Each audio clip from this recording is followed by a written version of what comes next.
Good morning, guys. Welcome to the next chapter, chapter 17, the law of agreement. Got the Samoan music on, um, paying tribute to Uncle Ricky Kyle, rest in peace. Today we had his final service, and just a pleasure to be a part of that, to witness that beautiful service. Ricky, rest in peace. Um, all my love to the family, to Nia and the kids. You guys are awesome. God bless you all. And hopefully YouTube and Facebook will let me play the music in the background. Uh, Not my music, but out of respect to our old timers, I'm going to just let the Samoan jams play, guys. But what a blessed day to be in that service. Also had awesome training this morning with Coach Marlon Munoz and the Gamers organization. You guys definitely need to be a part of that. If you guys want to know how to be a part of the best team in financial services today, you guys got to talk to me about that. Message me, hit me up. Today, yesterday, first of all, yesterday was an awesome chapter 16, the law of love, probably the best chapter we've covered so far. A lot of great insights from the book, talking about Martin Luther King and his philosophy and how we need to tap into that, great use of that information. Today, we're going to transition from love to the law of agreements, right? So we gotta come together. And yes, we are going to have disagreements. Yes, we are going to have different philosophies. We're going to have different paths of thinking, different train of thoughts. But that doesn't mean we can't get along, right? We can learn to agree and be civil, like how we learned about from yesterday. Today, it's pretty powerful. It's a big chapter. There's a lot of reading, so I'm going to get started right away. And I'm going to just fly through it, guys, and we'll just cover a couple of things here. All right, so the law of agreement. It says, do not walk together we're starting off with a Bible verse, as we always do. The book of Amos, chapter 3, verse 3. I don't read a lot from Amos, but it says, do two walk together unless they have agreed to do so? Powerful question. It says, the law of agreement involves seeking healthy and friendly relationships, avoiding unnecessary battles and litigation, and acting as a peacemaker wherever you are. Agreement is necessary even with your enemies, even more so with your spouse, your family, your business partners, customers, and suppliers, right? So it says, of course, you're going to agree with the people you love, your friends, your family, right? Your husband, your wife. But it says you got to learn how to be in agreement with your enemies. That doesn't mean that we concede our thoughts to theirs and we're just going to believe, listen to them all the time. What it means is that we got to learn how to figure out how we can cooperate, how we can work together. So right there, I mean, that's everybody. We all have enemies. We all have people that we just can't stand. We all have people that, we'd rather not deal with. But it says we have to learn how to be peacemakers wherever you are, right? And isn't that, one of the greatest things that Jesus ever taught us, how to be a peacemaker.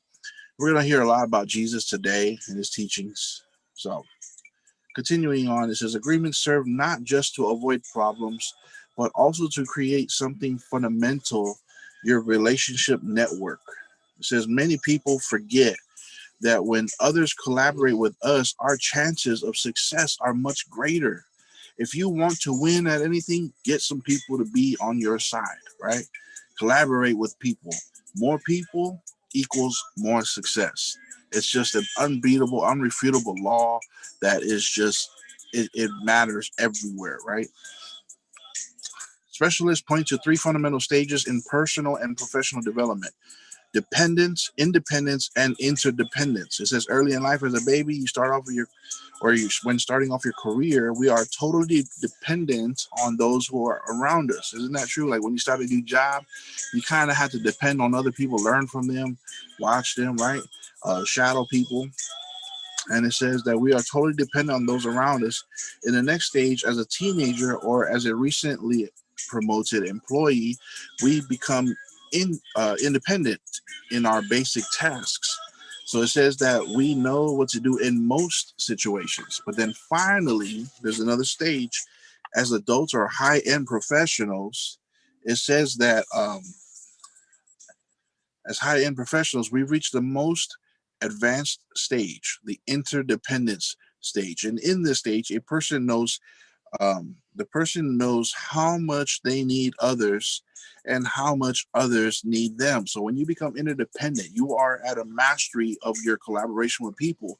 Now that at first you were dependent on people, and then you became a little bit more independent. You can do the job on your own. But then when you really take things to the final stage, you've figured it out that you need people and people need you, and you know how much you need people and how much they need you. And then by then you are able to make more sound decisions when working with others, and you guys can figure out, it's that in that give and take relationship, you can figure out how to collaborate, right? It's like there's things that I'm just terrible at when it comes to in my parenting, right? But there's things that my wife covers that for me, and then there's other things where I'm more I'm stronger in some areas, right? And then that's where maybe she might be lacking, right? So we got to kind of figure out how to mingle. How to get this thing going, right? How both of us can work together as a team and get the job done. She masters more than I do, but my part's pretty important, as I like to tell myself, right? And so you got to know how much others need you and how much you need others, right? So only those who understand the law of agreement, those who are cooperative, and those who, all right, I think the sound is up. Those who are cooperative uh, and seek the cooperation of others make it to the top and remain there, right? So only if you are cooperative, you'll find your way to the top and you will stay there. And also not just being cooperative, but seeking those who want to be in cooperation, so you are in cooperation with others. When there is agreement, there is a synergy and a virtuous cycle of mutual development. Within the context of building relationships, we must learn how to get along with all types of people, right? And how to overcome our differences, right? So differences are going to be there. We've got to master overcoming them. You got to know how to deal with people of every culture, of every race, of every religion. You got to master that. If you truly want to be successful, you got to be flexible. Right. I'm not saying you got to give up your values to take on others, or you got to sacrifice your values for others, but you have to learn how to get along with all types of people there, right? Um, if you want to, if you truly want to maximize your availability to success, right? So there are those who say, I will not turn the other cheek. Now, these people are always ready to fight. They're always unwilling to forgive and come to an agreement. I mean, if anybody know anybody like that, right? I mentioned it the other day where there's just people that just will not sit at the table with you. And that's okay. It says there are going to be some people who they don't want to turn the other cheek. They want to fight. They want to be offended. They want to, retaliate. Um, they're always ready to fight, unwilling to forgive. But it says a willingness to forgive and compromise are important characteristics in those who seek professional and personal success. In law, whenever there's a conflict in the courts to strive towards a consensus, the attorneys in Brazil have a saying that a bad deal is better than a good fight. Arbitrators and judges are compelled to work out agreements in many other controversies um, that come to court. And should they fail, the penalty is to have the case dismissed. All right, legislators have been, I'm sorry, this music is cutting off here. Okay. Legislators, meaning lawmakers, have have taken this precaution to avoid stretching out conflict. So there's times where you fight, but it says the Brazilian courts, they'd rather figure out how to throw out the case instead of going through with the fight to avoid stretching out conflicts and cost the I'm sorry, they'd rather settle than fight, right? So that you don't stretch out the case. And it says because it's going to cost both parties and the state time and money. So it's kind of a good way of putting it to where you can avoid the costs of government and the cost of each party involved. Every time you go to court, I mean, this if you do anything with the government, it costs time and money, right? So they're trying to be as efficient as possible, and if they don't, then they're just going to have the case dismissed. Well, I can see some flaws there with the Brazilian states, as they mentioned earlier in another chapter that they said they kind of have this mentality of they'll do business with you, but only if they know that they have the upper hand. So I kind of don't want to go to law with someone like that, right? So they have a different way of thinking out there. It says similarly, diplomacy is a mechanism for discussing interests and avoiding conflict between foreign states. International organizations and regional blocs strive to promote mutual growth in trade and avoid conflicts between countries. Right, so different way of putting things here. Same kind of principle though. They'd rather avoid conflict. Okay. Uh, Next part of this chapter is called avoiding conflict. Right. So settle the matter quickly. This is a Bible verse from Matthew chapter 25. I'm sorry, chapter 5, verse 25. Settle matters quickly with your adversary who is taking you to court. Do it while you are still together on the way, or your adversary may hand you over to the judge, and the judge will hand you over to the officer, and you will be thrown into prison. When Jesus said this, quote, settle the matters quickly with your adversary, unquote, the idea was to avoid wars. When God instructed the people of Israel in the time of Moses, he established a law regarding war. In Deuteronomy chapter 20, verse 10, it says, when you march up to attack a city, make its people an offer of peace. Armed conflict drains resources and should be the last resort, right? So we just heard about the Capitol buildings being surrounded by military, and I think it cost $40 billion to put all of them there. 40 billion or 40 million? I think it was 40 billion. Anyway, it's a waste of resources. Jesus went one step further and he taught us how to love our enemies, guys. I know we don't like to think about that, but we have to love our enemies.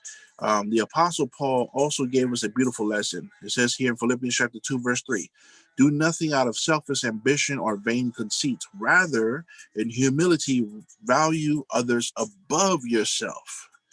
In humility, values others above yourself. So you gotta take the high road, right? And just even though you have someone who you just don't agree with, you gotta love them. You gotta hold them in esteem above yourself. It is the Christian thing to do. It is what a person who believes in Jesus Christ would do. It is hard to do. It is difficult to do. I know you don't want to do it. I don't want to do it, but we have to master that. That is where the love of Christ will show. That's the meaning of shining your light, of standing on the promises of God and walking as Jesus does, do things as Jesus would do, right? Holding our enemy in esteem above ourselves, right? And so the only way, I'm just giving you the secret right now, because for most of you guys that's impossible. You say it's impossible, and it probably is impossible for you, but the only way you can do that, guys, is to eliminate this simple 3-letter word, and that is ego. Ego. We got to silence our ego, and that's what humble ourselves. Humble doesn't mean you're a slave, you bow down. Humble means you take that haughtiness, you take that pride of heck no, I ain't gonna bow down. Heck no, I'm gonna be a little punk and go over here and shake this guy's hand and sit with him at the table. No, we're enemies. What I mean? That's not the mentality Jesus wants of us.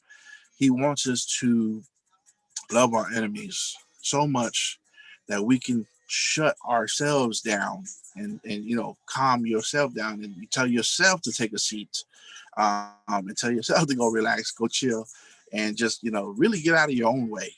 And let me tell you something, guys. It's hard when you think about it, but to just do it, to be bigger than the problem, to be able to still give a hug to somebody that you just detest. I mean, you just are not on the same level in many areas, many arenas. You just there's things about this person you can't stand. But if you can just be the bigger person, and just be, absent of your pride, absent of your ego, and really die to self, which is the only way we are going to receive the Spirit of Jesus Christ and receive the Holy Spirit and be filled with that Holy Spirit so that we can show our light and the love of God to others. All right. That's the only way we can understand God's ways, is to have death to self, eliminate the ego. So when we're talking about holding your enemy or esteem, holding your enemy higher than yourself, it is so easy, guys. It's not that hard. It is not that hard. And let me tell you, if you can do it, there's some people that I've had grudges against. And, when it came time to be face to face with this person, even though in my mind for a long time, I'm like, oh, just give me a minute. Just give me a minute with this person, man. I'll knock him silly, right? I knock all his teeth out. His teeth going to go flying out the back of his neck, right? So I had all kinds of thoughts going through my mind, right? But if you can just be the bigger person, be loving, be respectful, hold them above yourself, be kind. Let me tell you, there's a feeling that you get about yourself. I mean, there's a feeling that overcomes you that is just way worth it. And you'll look back and you'll be like, man, at the end of the day, I love this guy. I love this gal. I don't hate them. I hate what they say. I hate their thoughts. I hate the things they believe, but I don't hate that person, and you really come to a realization of that when you just truly make it a habit, make it a decision, decide today. That's all it takes. You don't have to go into psychological therapy or nothing like that. Just make a decision that I'm going to be loving towards my brother. I'm going to be loving towards my friend. I'm going to be loving towards my enemy, my enemy, guys. Okay, so it says here, it doesn't matter that it doesn't mean that we forego our authority or dignity, right? We always that dignity, that pride. But we should avoid conflicts and presumptuousness. We are at the top. When we are at the top of a company or an organization, we can impose authority without being aggressive. It says here, and I highlighted this and underlined that people tend to value those who seek solution for conflicts and are wary of those who arouse further trouble. So when there's somebody that just wants to be troublesome, they don't want to concede their pride. They don't want to lay down and just be humble and be loving to even an enemy. There's people that hold to their guns and they say, no way, or in hell, in heaven, am I going to hang out with this guy? Like we're not cool like that, because of differences in beliefs and values and characteristics and all that. It says those people are. It says people will tend to value those who seek solution for conflict as opposed to those who want to arouse further trouble. So be a peacemaker, right? Be a peacemaker. Find solutions for conflict. When you find solutions for conflict, when you are the person that fixes problems, that's how you become successful. You're a go-getter. You're able to, people come to you with their issues. You're able to solve it. Business 101, find a need and fill the need, and you will start to develop business. Learn how to market that, right? Whether it's a product or a service or whatever it is. In his 17th century classic century, The Art of Worldly Wisdom, Balthazar Gracian was one of the important writers of the Spanish Baroque style, provided solid advice that is still followed today by many strategists and politicians. The title of Gracian's last piece of advice is, quote, in a word, be a saint, unquote. He praises virtue, guys, as the connection to all perfection. The three H's make a happy man. If you want to be a happy man, you need the three H's here. Triple H, health, holiness, and headpiece. It says here, still in this quote, virtue is the son of the microcosm and has for his hemisphere a good conscience. She is beautiful, that she finds favor with both God and man. A man's capacity and greatness are to be measured by his virtue, not his fortune. Awesome, right? Unquote. Gratian's advice, given more than 300 years ago, has been in the Bible for almost 2,000 years. Quote, but as just as he called his holy, so be holy in all you do. First Peter chapter 1, verse 5. No one loses out by acting properly. You're not going to lose out by being proper. And earning the respect of others. Therefore, behave in such a manner that your friends and enemies can vouch for your dignity. Your enemies will appreciate you being virtuous, and being a peacemaker. When you are recognized for your virtues, jealous people will often target you. Now, here comes the haters. Okay, not everybody's gonna be like, "Hey, that guy David, man, he's not such a bad guy." All right, not everybody's gonna see that. There's still gonna be some people that hold to their guns and say, "F that guy," right? So that's just how it is. It says here, when you are recognized for your virtues, jealous people will often target you and try to destroy you, the good impression that you have created. At times like this, be patient, not responding to provocations, and let time do its job. You just got to be a patient person, right? Truth will usually win out. See, now this right here spoke highly to me because there are some people that, I conflict with, and I'm not crying about it. I just have this understanding of like, okay, this is where this person stands. We're just not going to agree. We're just not going to agree. But it says here that there are people in your life. It says, but be patient, not responding to provocation. So when they try to bring out an argument from you, don't buy into it. Just be the bigger person. Just let. I'm gonna be a peacemaker. I'm gonna keep my cool, and I'm not buying it. Right. So it says, don't respond to the provocations. Let time do its job. It says truth will usually win out.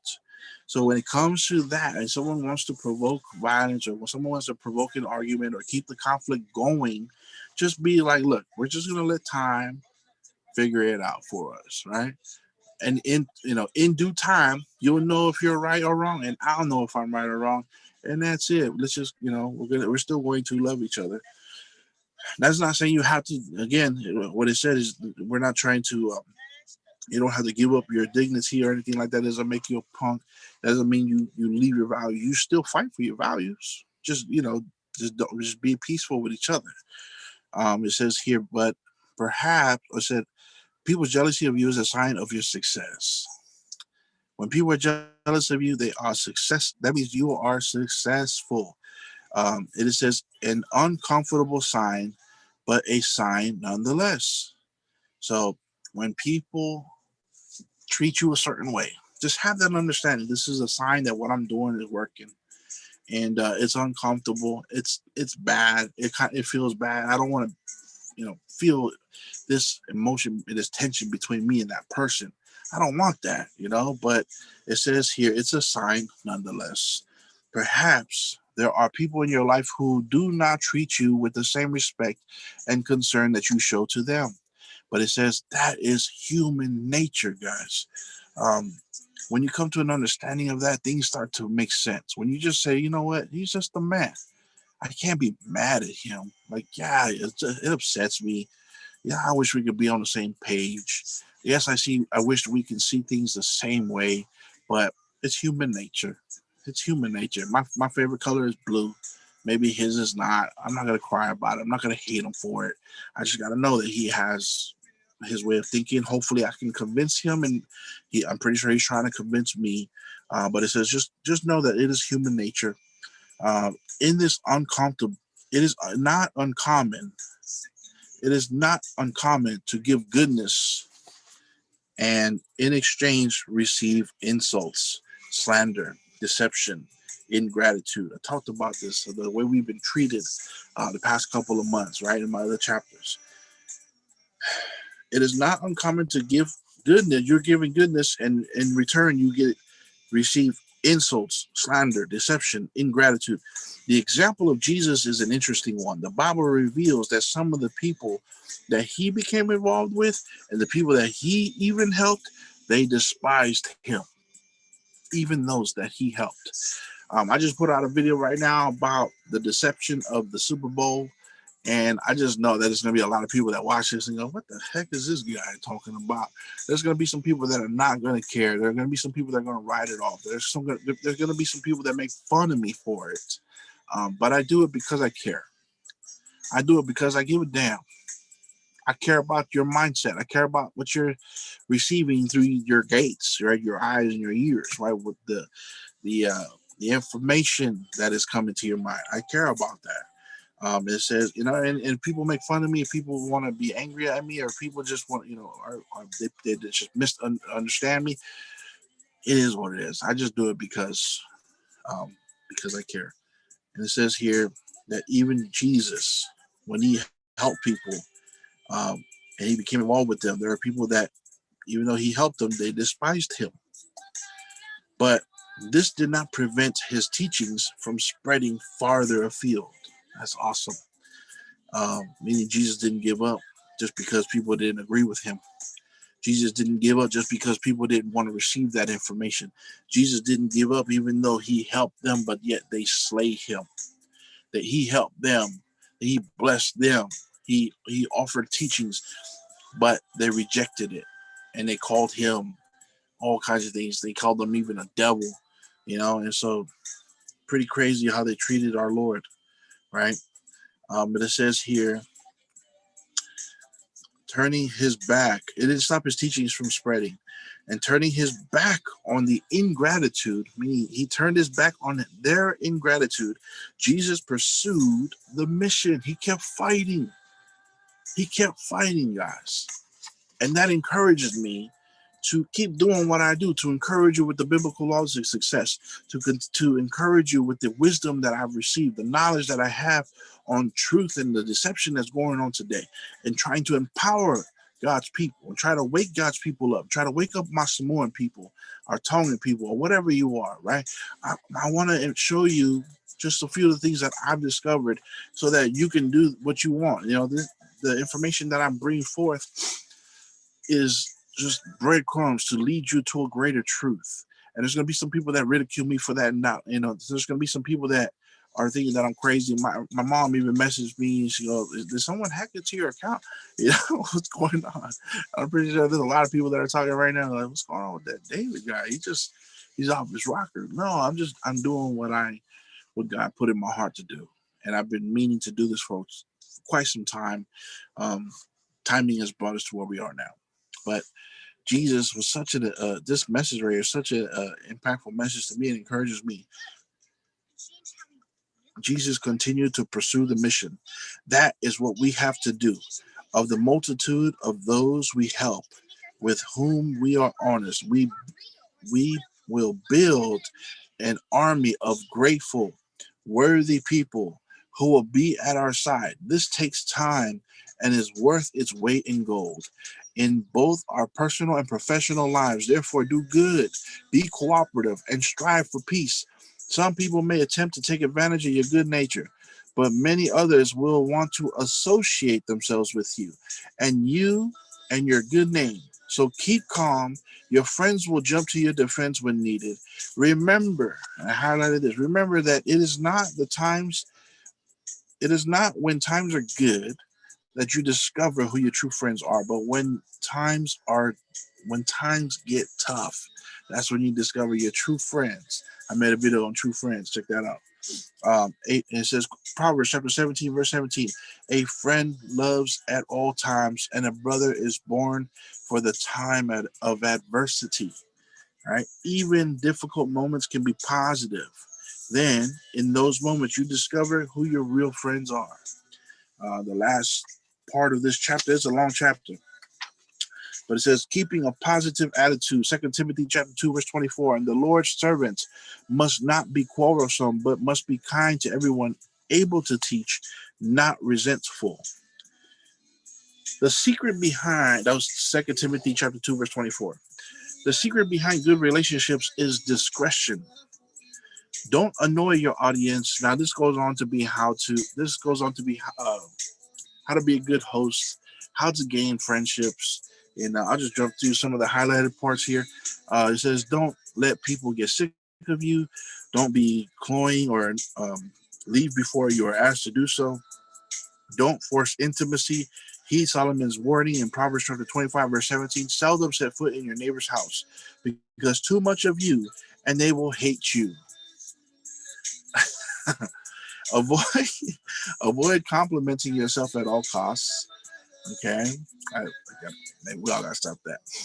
When at a meeting, get straight to the point. Give your message and graciously leave as soon as possible. I didn't know that the Bible mentioned all this stuff.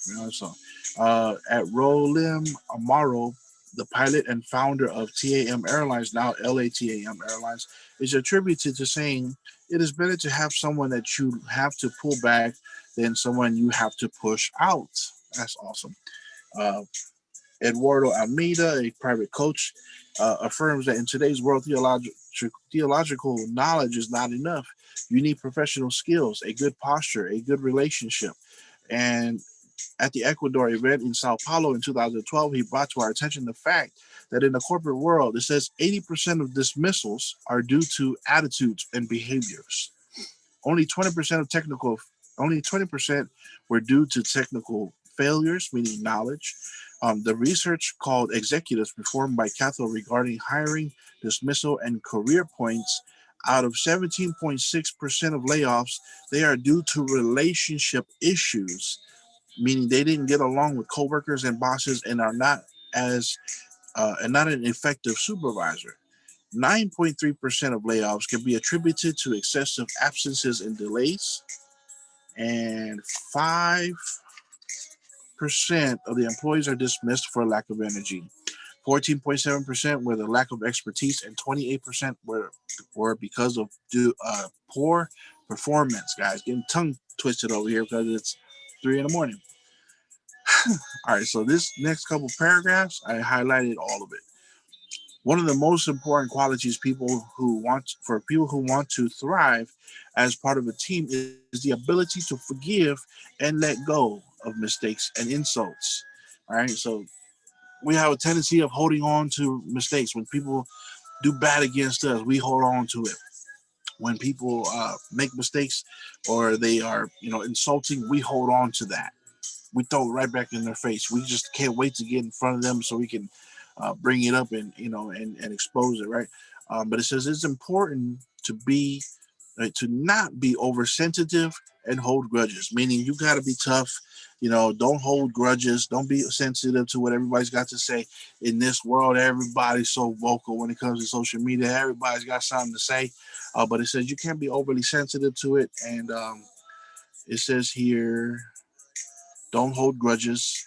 Successful people don't take offense, don't speak harsh words, and don't retaliate. They have generous spirits with people. They have generous spirits with people who are weaker or difficult to handle. These are valuable characteristics. Avoiding participation in fights, disputes, litigations. The best defense is not to harm. It is a simple solution that takes a lot of discipline.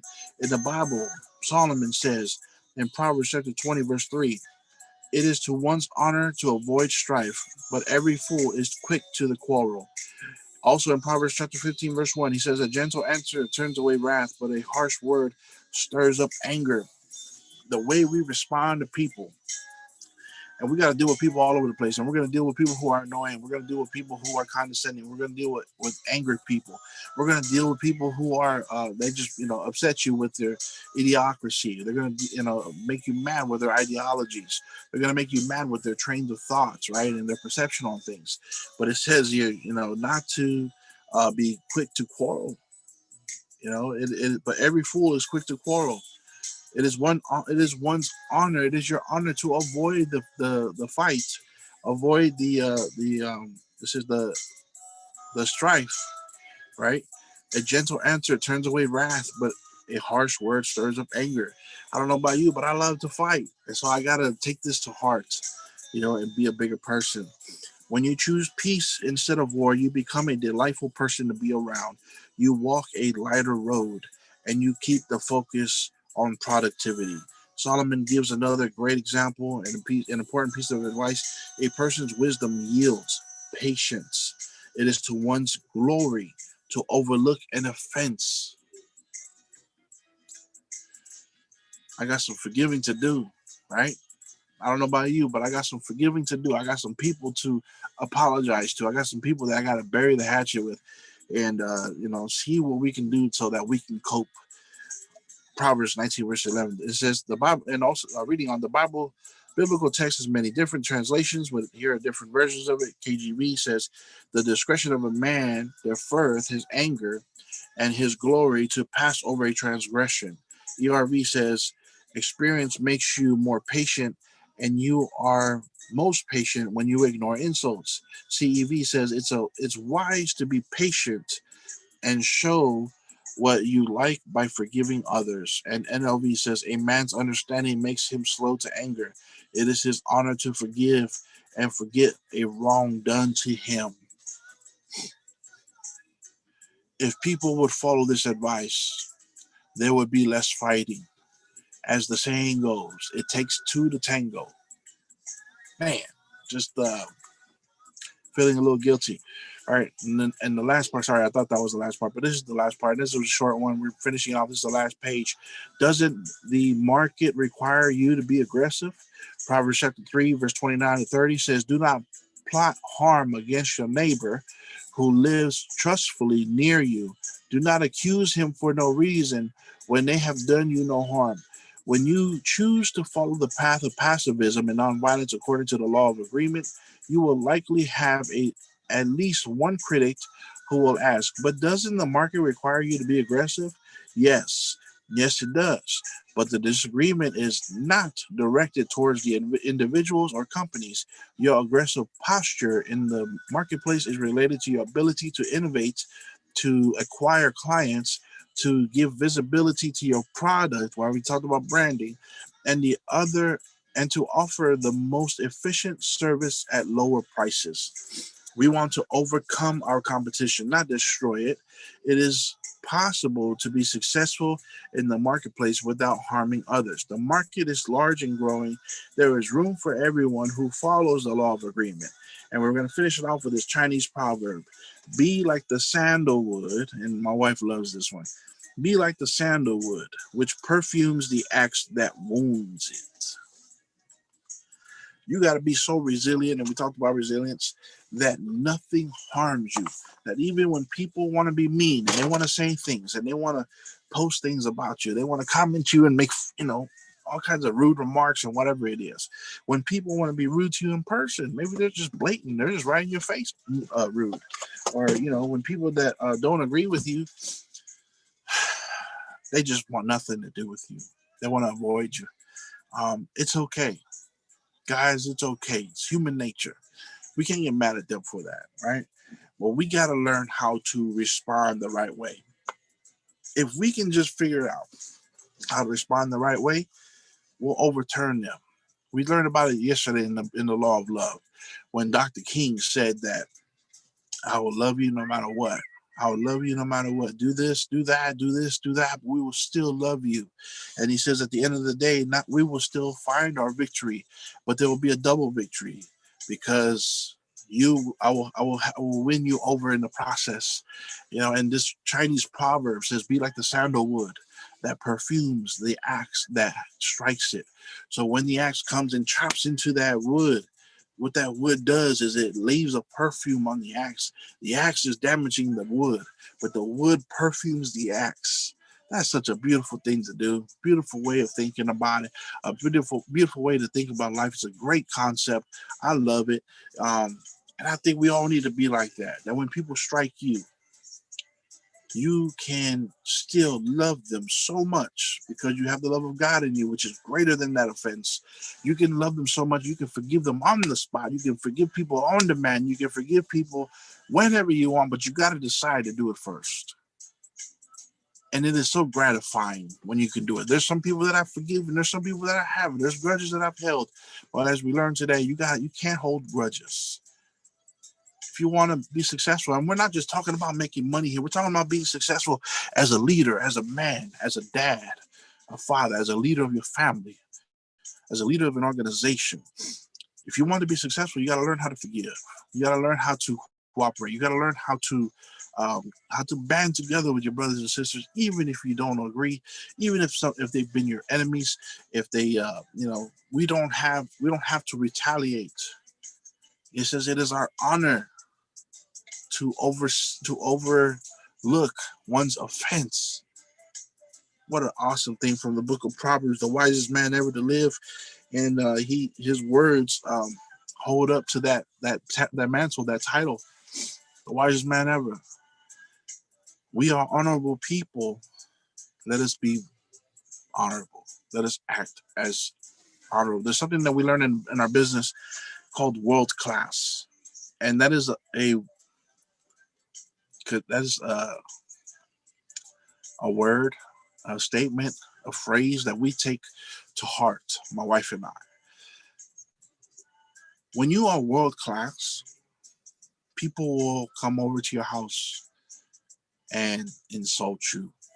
And when you're world class, you'll be able to still be courteous and be understanding to their issues, to their differences, to their beliefs, and be courteous. When you are world class, people will come to kill you, to harm you, and you can still love on them.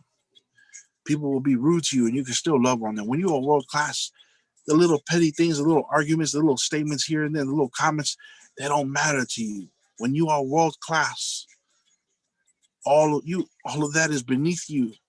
Nothing the enemy can do can irritate you. When you are world class, you have this full understanding that you are a child of the Lord God Almighty. You have this patience within you. You've been through so much that you've built up this tough skin and this patience to where even if they want to bring the fight, you can overcome it and be bigger. And it takes a boldness. It takes tough skin. It takes a decision made right here to where you can still be loving.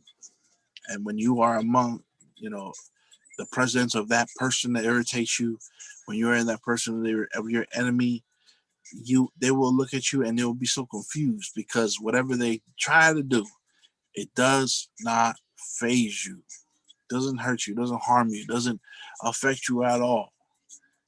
An enemy is gonna figure it out, and he's either gonna learn or he's just gonna walk away and leave and quit. But if they learn, it's gonna be like, man, there's nothing I can do that can harm this person. That's why you shouldn't be in fear, because there's nothing the enemy can do to stop and really, really stop you, to hurt you, to harm you. You got God on your side. Ladies and gentlemen, I'm grateful to share this chapter with you. And we are going down the final stretch of this book. But today, the law of agreement, let's take it to heart. This is perfect to follow up the chapter of love. Let us love each other more, guys. Let us be in agreement with each other more. It'll fix the division here. We can be undivided, even though our train of thoughts are on different things. One might consider things, they might consider themselves right, or one might consider themselves left. We can still be undivisive, and we can complement each other. We can do it. It's possible. It is possible, guys. Don't think that we can't do that. I love you guys. Have a blessed day. Tomorrow's Sunday. If you're going to be in church tomorrow, God bless you. If you need a place to go to church, message me. And just God bless you, man. If you guys need any help or anything, rest in peace, Ricky. This episode was a tribute to Brother Ricky Kyle and his family. Love you guys. And thank you for the awesome service today and the awesome food. It was wonderful. I just ate that cookie with some tea before this message, and it was delicious. And yeah, guys, protect your family. Look out for them. Cherish them. If I know how it is to lose a dad. I lost my dad a couple of years ago, and it hurt for a while. But I pray for God to comfort all those who lost somebody at any time, not just this year, not just this whatever endemic, pandemic, scamdemic, whatever it is. But I pray for anybody who loses a loved one, and I don't wish that on anybody. But we all gotta go through it. We all will go through it. One day they're gonna mourn us too, because we won't be here in 100 years. We all be gone. There's gonna be others. Our generations to come are gonna be here, but God bless you. Be strengthened in the Lord. Be comforted in the Lord. May you become the best peacemakers ever to step foot in your house or any other house. God bless you. Have a good night.